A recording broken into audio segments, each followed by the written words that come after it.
whether it's good politics. Is it good government? No, it's clearly very bad government, because you don't want to be halfway through a big infrastructure project and then completely respec it. We've seen a series of bad decisions about HS2. The budget delay just to meet the fiscal rules was very poor value for money. So no, this is government at its worst, not at its best. I mean, Henri Murrison, we're guessing there'll be some sort of, we will still look after east-west rail in the north. Does that satisfy you?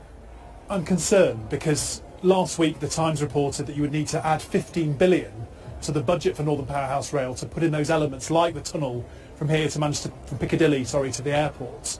And I'm not convinced if the Prime Minister wants sweeties for a pre-election giveaway, potentially sweeties for motorists, that he'll be able to do that and fund the elements of Northern Powerhouse Rail that he would be taking away by cancelling HS2. So I'm very keen to see the detail of this announcement. He hasn't yet met with ourselves or the business leaders. He hasn't met with Northern mayors, including Andy Burnham, the mayor here in Greater Manchester, or his colleagues, or with Sadiq Khan for that matter. So I do think the Prime Minister is going to struggle to take people with him, and this decision will in no way achieve either cross-party or any level of business support. Fraser Nelson, why are you doing this? I mean, who thinks it's a good idea? Well, HS2 had become unfeasible. The Infrastructure Commission said a few months ago it just simply wasn't going to happen in this format. And it was at this Tory conference 15 years ago it was first announced. £15 billion they said it was going to cost. Now it's closer to 100 billion.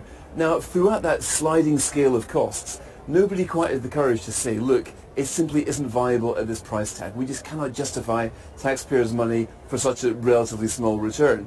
Rishi Sunak has done what, to be honest, Boris Johnson should have done, what Theresa May should have done, which is to say that the economics of the whole project ceased being viable many years ago. So is that true, or is it because of the fiscal rules?